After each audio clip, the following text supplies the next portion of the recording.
Halo teman-teman, pada video kali ini saya akan ngasih tutorial ke teman-teman gimana sih cara membuat atau merancang sebuah aplikasi CRUD sederhana ya teman. Pertama-tama kita harus menghidupkan dulu yang namanya SAM. Cari aja SAM, lalu open. Nah, kita klik Start Apache, Start My SQL. Oke.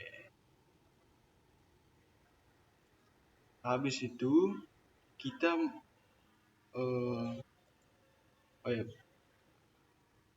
klik admin. Oke.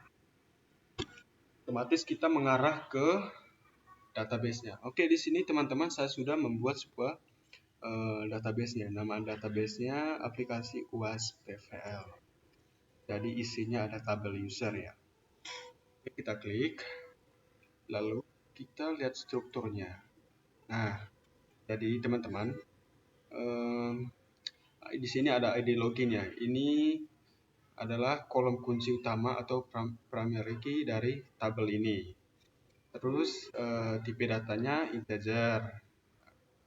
Terus ada ini auto increment, yaitu nilai kolom ini akan otomatis bertambah ya teman-teman jika kita setiap kali ada data baru yang kita tambahkan.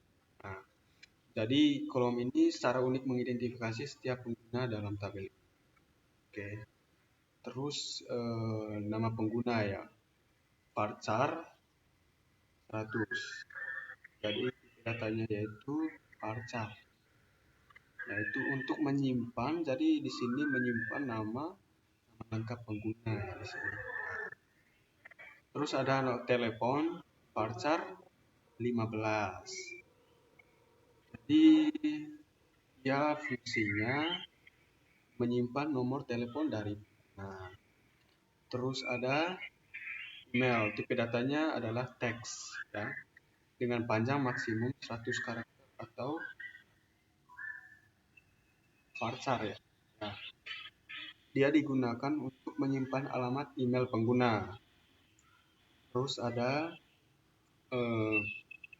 username, tipe datanya adalah teks dengan panjang maksimum 50 karakter atau varchar.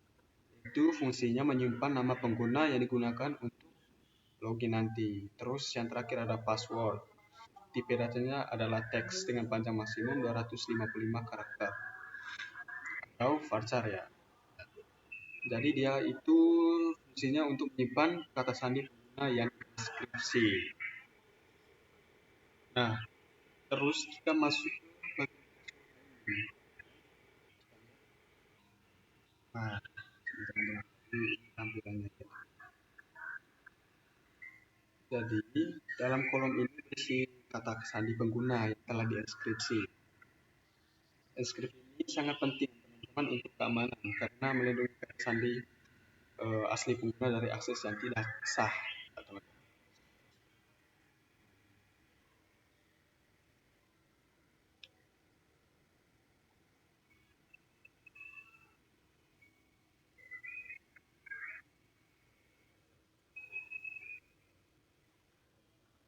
Nah, terlihat ada beberapa baris dengan nilai khas yang sama. Nah, ini. Oke. Berarti ini mengindikasikan bahwa beberapa pengguna mungkin memiliki kata sandi yang sama, ya teman-teman, yang merupakan praktik yang sebenarnya tidak disarankan ya teman-teman. Jadi di sini saya hanya menunjukkan untuk ngasih tutorial teman-teman. Sebenarnya ini tidak aman sih, soalnya sandinya sama semua ini sandi khasnya ini.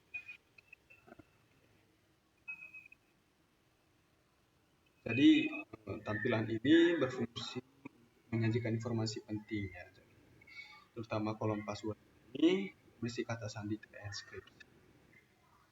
Oke, habis itu kita masuk ke apa namanya VS Code. Ya, pertama-tama kita buat dulu namanya folder untuk menyimpan file PHP yang akan kita buat di VS Code nanti. Oke, masuk ke cari file yang namanya file sump ya teman-teman. Nah, sump, lalu klik di folder htdoc. Nah, di sini teman-teman buat bebas nama foldernya apa. Di sini saya sudah buat foldernya, yaitu aplikasi multi user teman-teman. Nah, ini dia. Oke, lalu kita masuk ke VS Code. Oke,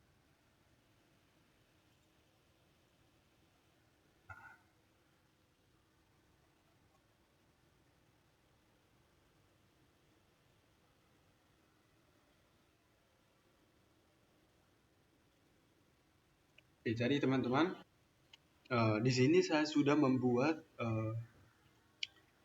folder, sudah memanggil folder dari aplikasi multi user yang saya buat tadi. Oke, baik teman-teman, di sini saya sudah merancang codingannya ya ini. Nah,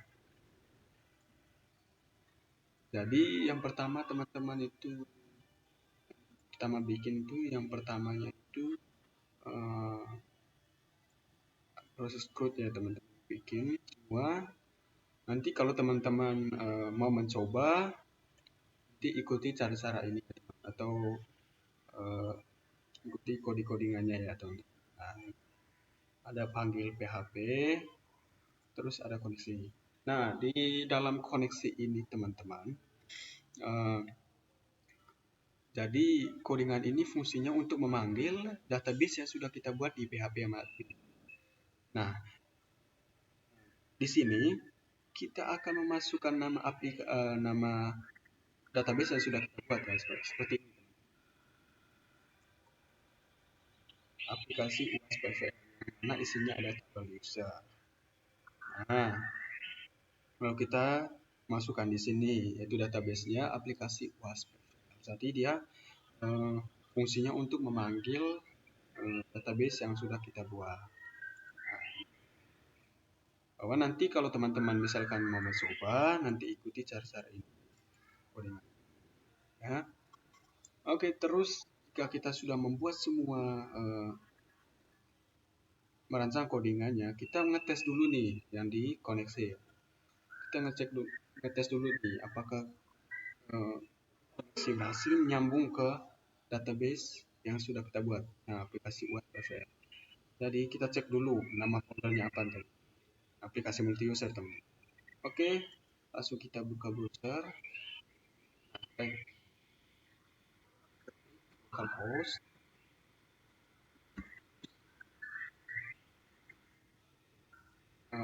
Kita masukkan nama folder yang kita simpan file PHP-nya.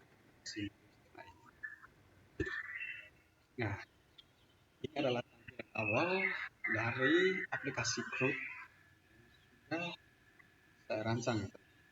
Oke, pertama di sini ada halaman login ya.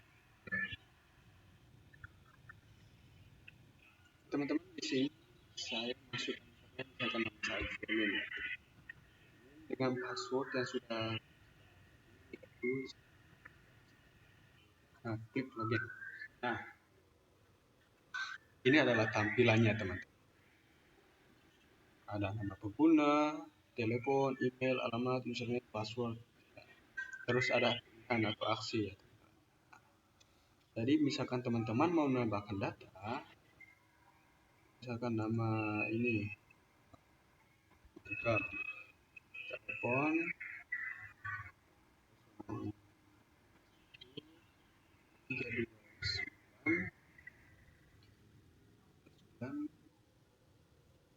329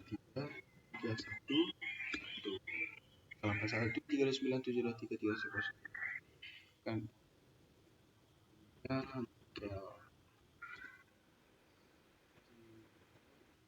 dot alamat misalkan Rawamangun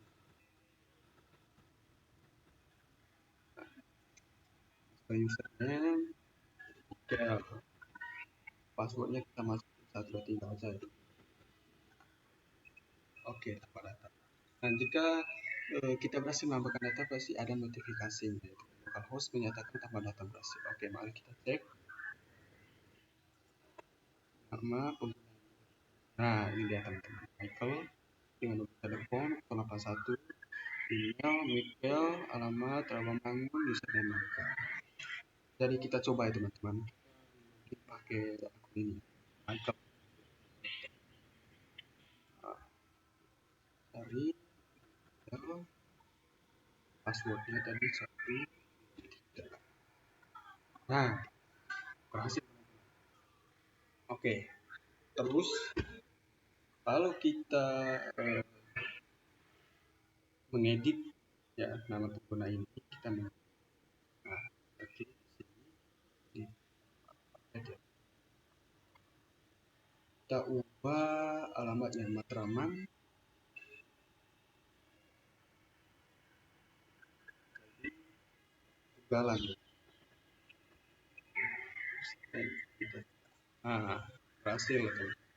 Oke, kalau misalkan kita mau ekspor data ke Excel, lalu buka ya.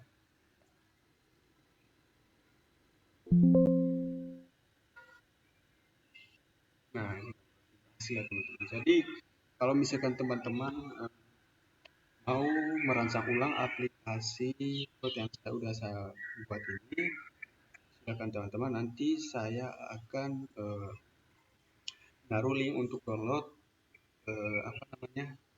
file codingannya ya. Saya upload ya teman-teman. Jadi ada menu logo. Kalau misalkan masuk lagi ya tinggal kita masukin nama username atau passwordnya. Oke, baik teman-teman, mungkin sekian dari tutorial saya. Nanti kalau misalkan teman-teman mau mencoba, nanti silakan ya. Nanti saya akan ngasih link di deskripsi ya, nanti deskripsi dijadikan sebagai bahan untuk teman-teman mencoba ya. Oke, baik, sekian dari video tutorial saya ucapkan limpah terima kasih.